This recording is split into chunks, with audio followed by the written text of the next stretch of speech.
The question in my mind is, how do you create or relaunch a highly profitable and successful 6 to 7 figure business? With so much conflicting advice about the best ways to start and grow your business, how do you get it right the first time? I want to help entrepreneurs make a real difference and navigate the messy world of startup or relaunch. My name is John North, and this is the Startup Secrets for Entrepreneur Show. Join me today when we dig deep with our guests and get you the best blueprint so you can fast track your own business. This episode is sponsored by Evolvepreneur.app, your all-in-one online business system. Make sure you subscribe for future episodes at startupsecrets.show right now. So let's get into today's episode.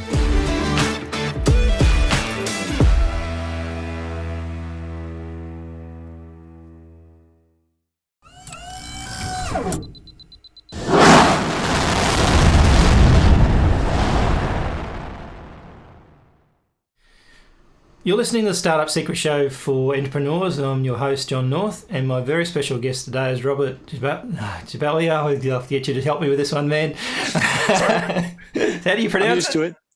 Sciglimpaglia. Sciglimpaglia. There you go. I got it. I said it really quick. So welcome to the show, and it's great to talk to you because you've got a really interesting background. You actually can say you play a lawyer on TV because you're actually a lawyer and an actor. So that's quite an interesting kind of scenario. So we can dig into that for sure. Sure. Great to be here. Thanks.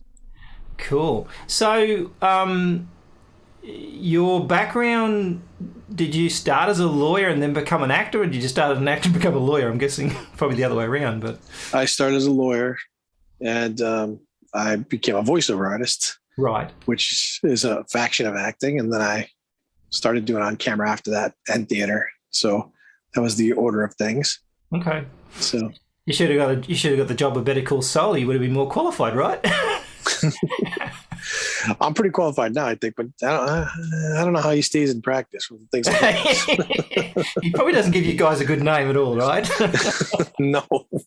In fact, we played clips of that at the Bar Association during the ethics class. So. Oh, right.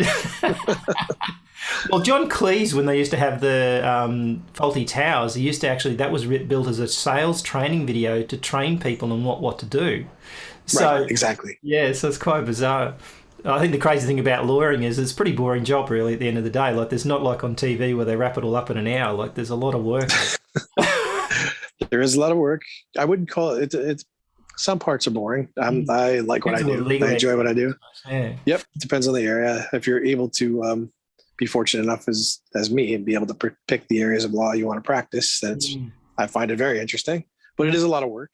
You know, and that's why they grill you in law school to get you used to all the work. Yeah, so. get you ready. So, give us a bit of a story about where what you've done to get to where you were. So, you started as a lawyer. Did you start off as a lawyer in the first place, or did you you go to law school and end up as a lawyer in the end, or was there sort of a transition from there? No, I right out of after I graduated college, I went to law school. I didn't take any time off or anything. Then I became a lawyer. And I was practicing for about 10 years or so. Let me think. About 15 years I was practicing. Goes fast. And it goes very fast. Yeah. And so I was just, was kind of in a rut. Day-to-day job, much more than 40-hour a week job, probably 60 to 80 hours. So I was getting a little burned out. So I was a DJ back in college. I always was kind of behind the scenes on any of the plays or the shows where I would be the tech. I'd work the tech, I'd work the camera, I'd work the soundboard, whatever. So I always had that little interest in the arts. So one day I was just flipping through an adult education manual that was here that came in the mail. And I had done a couple other adult education things in the past. I had taken like a golf class on golf and, a couple other things. So I came across a class on voiceover, and it, basically said, have you ever wanted to act with your voice, make money with your voice, be a cartoon character, do commercials, come try it out. So that's what I did. I signed up, and I took the class, and I fell in love with voiceovers. I wanted to pursue it. Like I really thought I could do it. It became a passion. So I took some more training. I ended up doing a couple of demos for commercial narration. And at the time when I started, about 15 years ago, that's when the websites were starting to pop up so that you can do auditions from your home. From your, you could also buy equipment.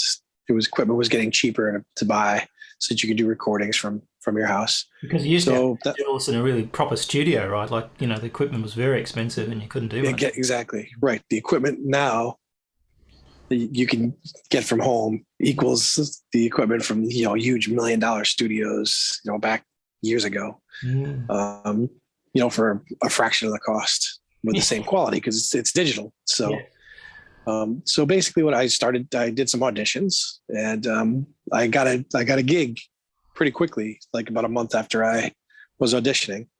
And it was for the American Experience series on PBS, national series. Right. Campbell Scott is the narrator of that show. And I got picked to do a couple of foreign voices where I did the English overdubs. So I got to go down to Broadway Sound right at the Rockefeller Center. That's where they do the post for Saturday Night Live, right in those studios. And that's how I started my voiceover career. And wow. And from there, I just started doing acting after that. And, things kind of just took off from there. So I guess at the end of the day, like, acting, obviously actors spend a lot of time on voice because that's something that's, yes. People hear the voice before they see the thing. And I always see people like, you can have a really bad video, but if you've got bad audio, you're doomed. Like, correct. People will sacrifice video for audio, but they won't do it the other way around. Correct. Yeah. And voice is one of the basis, the foundations for acting, voice. And then of course there's movement, and emotion, when you start to get onto on camera things and theater, and it all relates back to voiceover too. Voiceover is acting. It's a form of acting with its own techniques, and they all have their own little techniques to them. Voiceover versus film versus TV versus theater. So I studied all of those things, all those different things, and it all comes back down to acting. Again, voice, movement. Yeah. Those are all integral parts. Same thing as an attorney. You need to be able to speak. You need to be able to, stay still when you need to stay still. Not move around to distract the jury. The poker face. Right. Well, exactly. So yeah, and I guess that's why lawyers skills go so well on TV, right? Because it's a very emotional, it's a good storyline to work off when you're talking about lawyers. Because at the end of the day, you can, you've got that whole range of things going on that connects everything together, doesn't it? So yeah. Yeah, and lawyers are what they're trying to do is obviously make a connection with the jury to tell their client's story. That's basically what you're doing as an actor. You're telling the writer's story, making a connection to the audience. It's very similar. That's about where the similarities end because, acting uses a much more emotional, deep, experience. You have to go really deep emotionally to do a lot of the characters. I can play an attorney easily, like you said. I don't need to make it an emotional what's going to happen. You actually know the law. What's that? It's at least you know the law. At least you can say, well, okay, that can't be right. That's not right. Yeah, exactly. I get called to play attorneys all the time, and that's that doesn't take much emotional connecting because it's, I know it very well. So, other characters, where I play a depressed dad or a serial killer, so, something like that. Obviously, takes a lot more. There's a lot more work involved in learning the character. So, and I think the other thing too with acting is that it can be quite repetitive because particularly when you're doing those sort of shows. Like I remember as a kid, I went and watched this movie being filmed called The Irishman, which is a long, long time ago now. I was like, I was in that. Yeah, I don't think so. I was still in Australia. What are you doing in Charters Towns? Oh, The Irishman? Yeah, so not the new one. This is not the new one. Gotcha. Okay, if you were in that one, very good work. This was a really old Australian show that they filmed years and years ago. God, I don't know how long ago now. Gotcha. But I was in the new one. I was still at high school. I think I was at primary school, and I actually went as a little excursion to go and see this thing being filmed. And we were there for like 2 hours, and they filmed the same scene over and over and over again.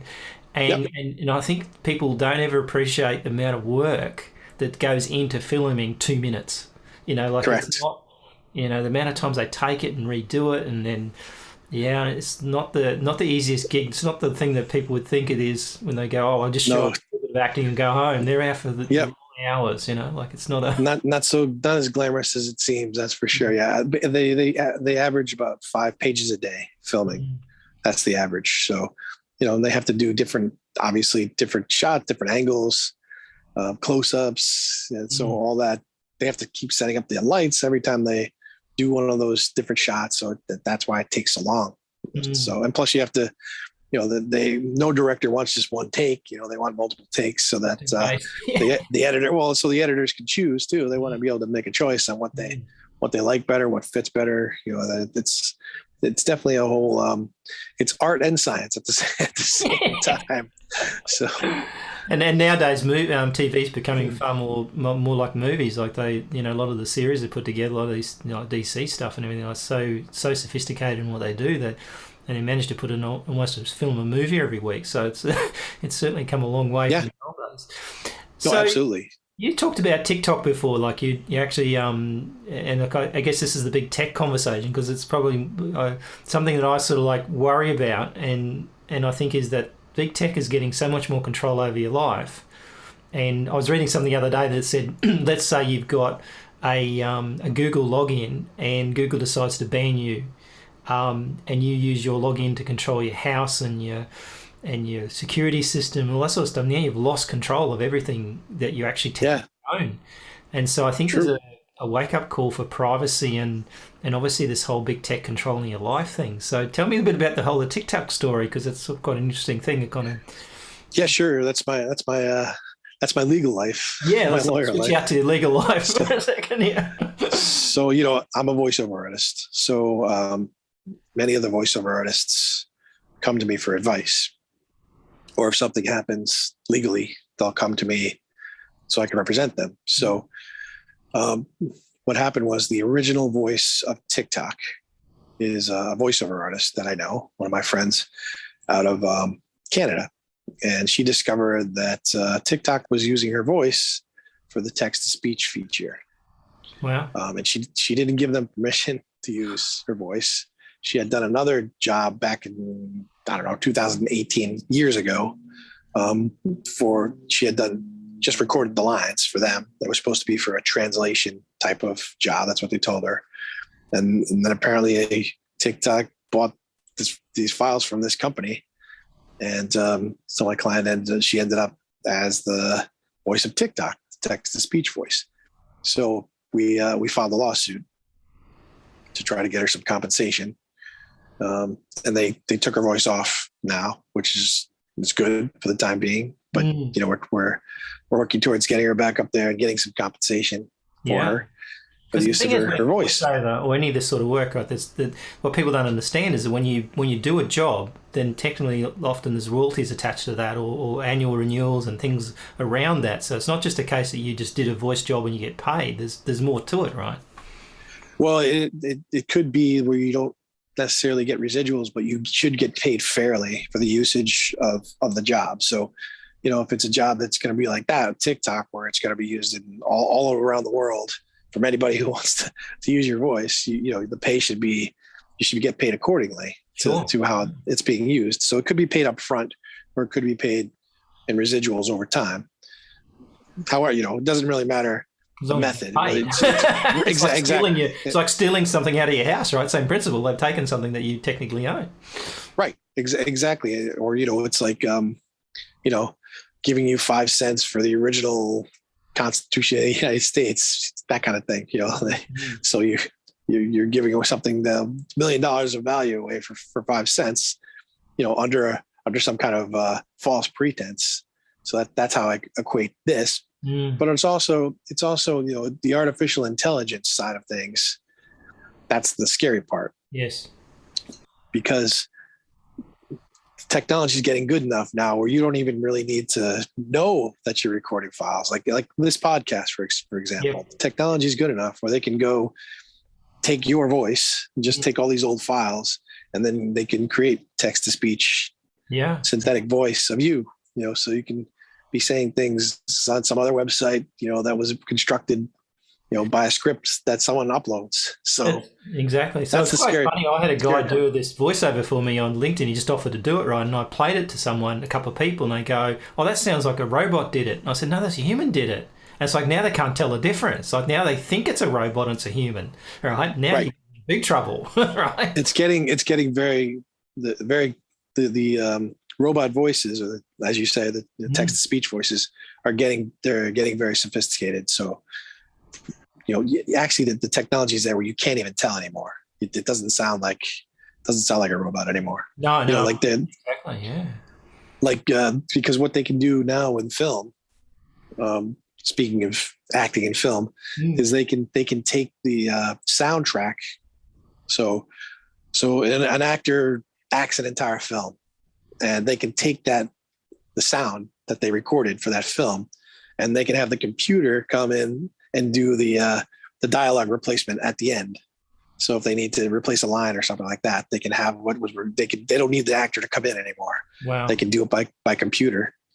So that's one of the way that technology AI, basically it's actually teaching an AI how to speak your own. Exactly. It's artificial intelligence. It's much more sophisticated than just, text to speech, like like the Siri voice or the GPS voices. It's much more sophisticated now.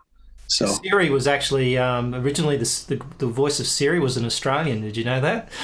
Yes. Yeah, which most people don't realise because obviously her accent. Yeah, she was living in Canada or something. She originally did the thing, but I see now that Siri's got all sorts of options now for voicing. But it was a real voice, and I think. So, do you see this? Like, if they're doing like animation, is now so good that it's almost lifelike. Yep. And they've done these deep fakes now with various movies where people have passed away, and they've actually, like Star Wars, they put people in to these movies, and they weren't even real in the first place in terms of they weren't even there, they were actually deceased. Right. So do you see this whole industry kind of changing to something like? Is there going to be a lot of even more unemployed actors and voiceover artists in the future? Do you think there's going to be a shift there? I'm glad you asked this question. I just came back from a voiceover conference in Dallas, and I was on the panel for artificial intelligence. And this was one of the questions that we were answering. And the panel was trying to figure out a way. One of the people on the panel are actually people that the company that creates these synthetic voices. Okay. So the panel was discussing how it can be done without putting the voiceover artist or the actor out of business. And one of the consensus that the industry wants to see happen is to create like a clone, a synthetic voice that can do the voices but still get paid residuals for the work, for the voices that are done. So that's one way. You have to start somewhere, right? You have to start with a real voice in the first place, right? Right. You take the real voice, they record all the files, and then they'll have a clone voice, I call it.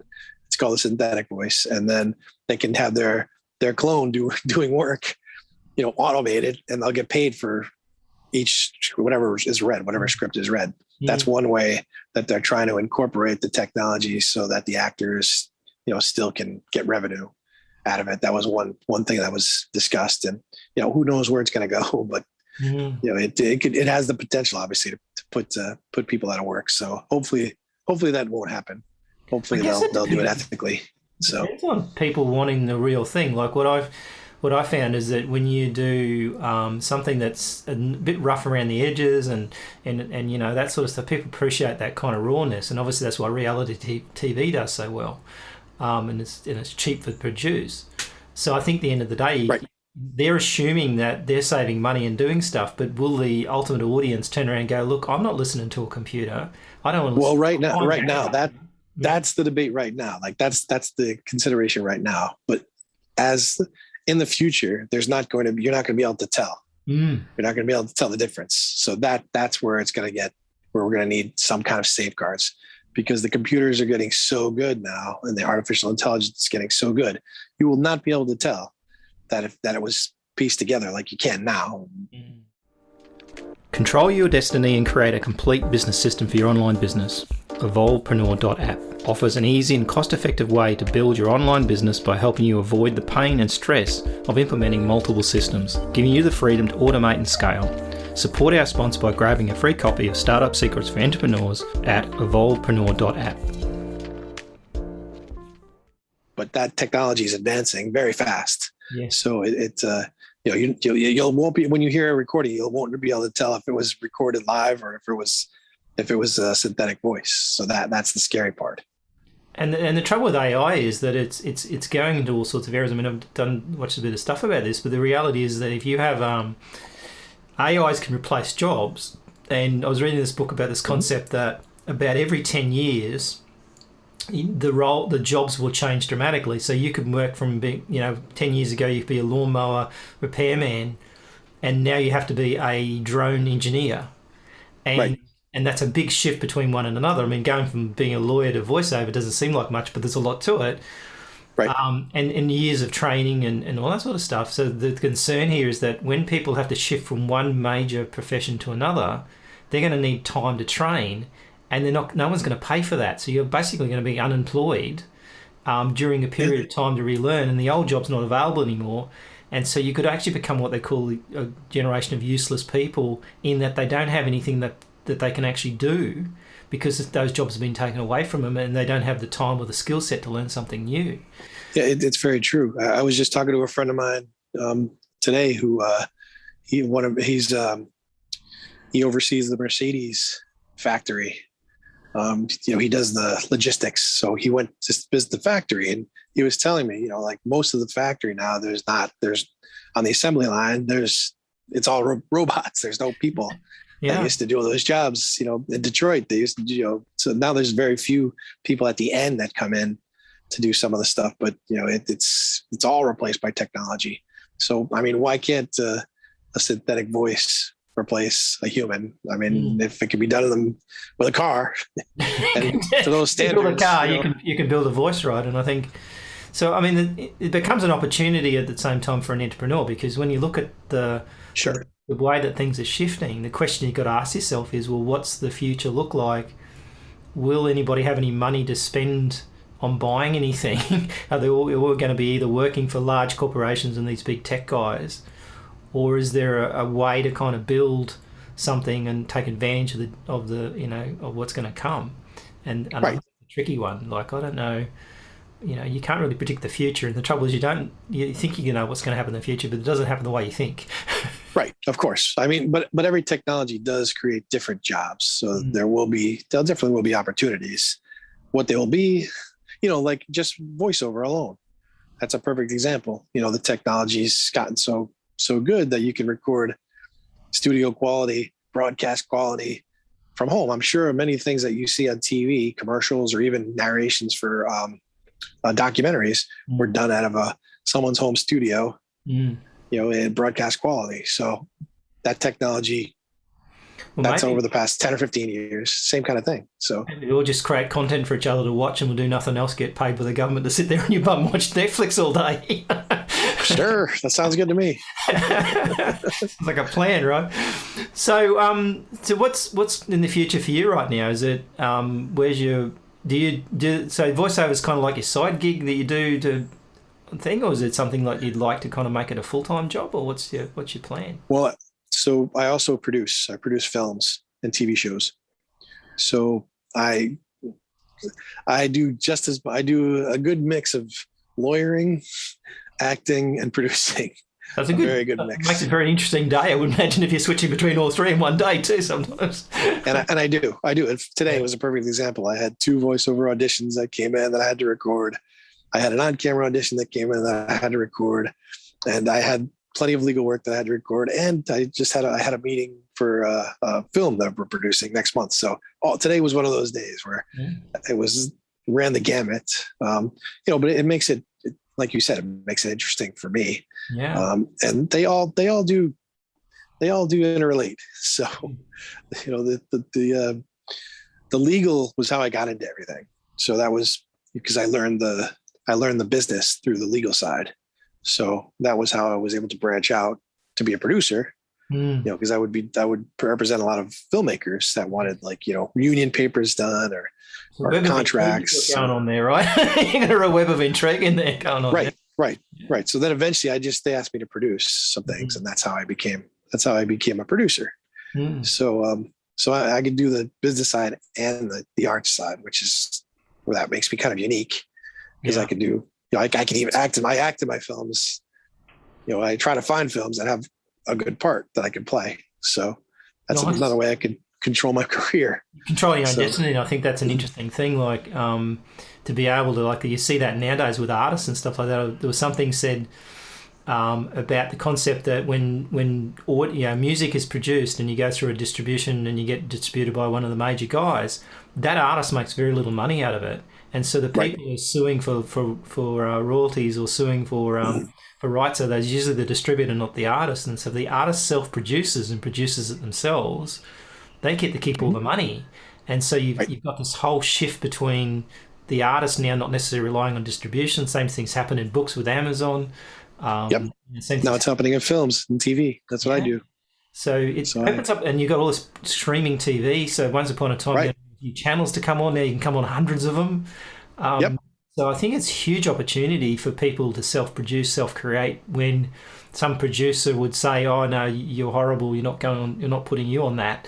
Whereas you can say, I can do it. Like Rocky, I suppose, is a probably classic example of that, and he had to fight the real big boys to get it. So, Journey App's a huge opportunity, and I think it's interesting what you've done is kind of melded the various things you want to do into your own little world, if you like, and you can switch out between the two. So I think that's probably a smart way to sort of future-proof yourself in some respects, because at least you can always duck out if something goes wrong, voiceovers suddenly become hard, then you can always switch to something else. Right. Or I go with what's hot at the time, because all businesses ebb and flow. So the ideal thing is to have one of the businesses being plentiful and, another business maybe down at the time. So that's the ideal goal. It doesn't always happen that way, but that's, it's just more oars in the water, basically. So better to have a plan, right? Oh, exactly. I mean, and stuff I all love doing. So it's, it's not even like it doesn't feel like work at all. So I'll ask you a question that's probably for entrepreneurs, right? Legal to me is the trickiest bit for most people. Most people don't get legal advice when they should have got legal advice.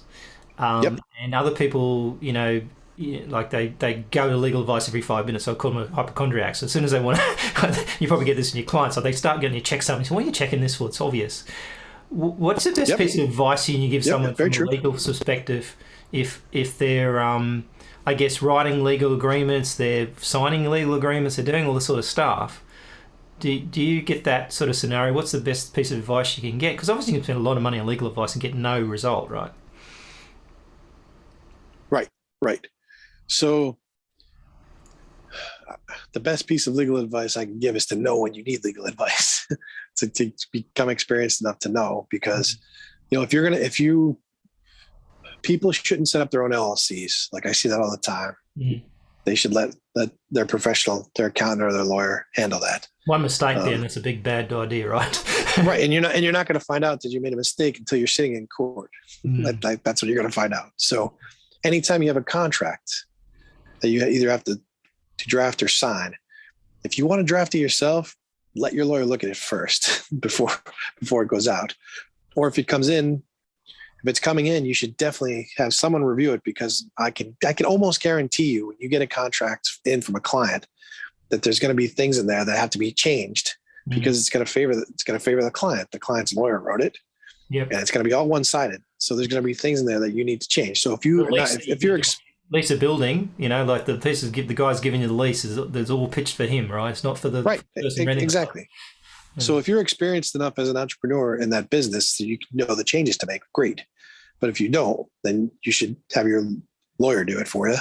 And the other thing you can do is even if you are experienced enough, and I have clients like this, like you mentioned, I have very experienced entrepreneurs. They'll make the changes and then they'll send them over to me for a second look to make sure that they got everything and that I can make suggestions. And that is a fraction of the cost of, what it would cost to have me do it from scratch. So that's a way to use your attorney's knowledge and not have to, pay thousands and thousands of dollars for it. So to keep the costs down. So that's the best piece of advice I could give. Makes sense, yeah. And I think you always got to think about what's the worst can happen to me, right? If I sign this, what's going to... Like, I've signed some agreements over the years, and I don't think it would have made any difference at the time. But when I looked at it, I thought to myself, what's the worst that can happen to me here? And if I can handle that, well, then fair enough. Right. But well, if it's a high ticket item, you definitely should get a second set of eyes. So if you're exposed for a lot of money, either making it or having to pay out, and you should have someone look at it, because you're going to be paying, again, a fraction of the worth of that contract. And you don't want to be sitting as a defendant in a multi-million-dollar or multi-$100,000 or even $10,000 lawsuit. So exactly, if it's something that can be avoided, that's that's what you pay your attorney for. That's our job.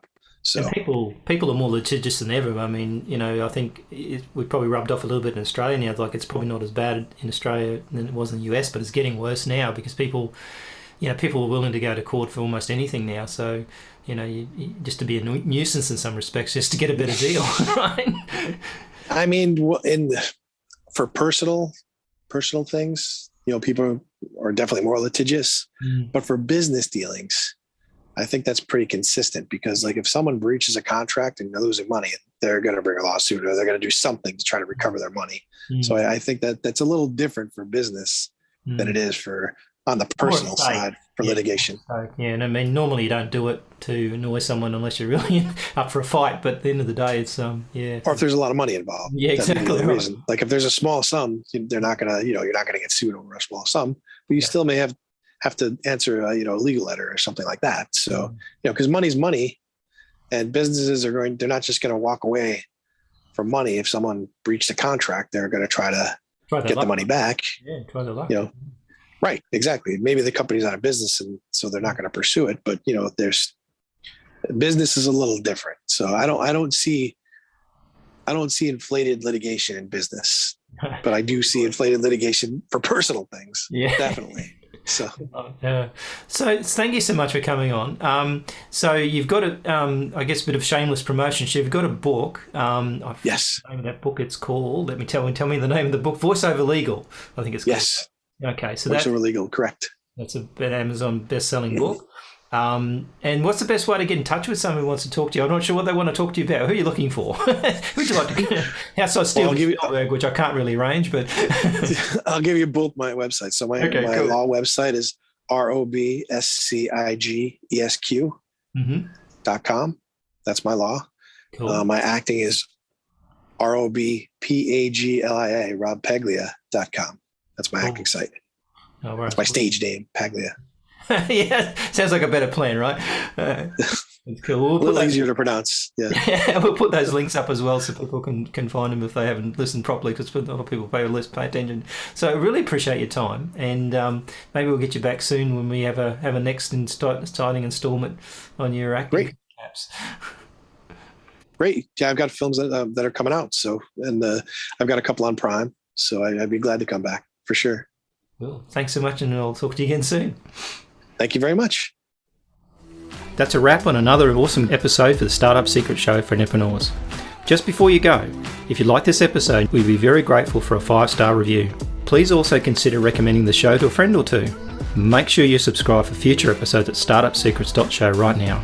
Until next time, if you're an entrepreneur, make a start on your next great business idea today.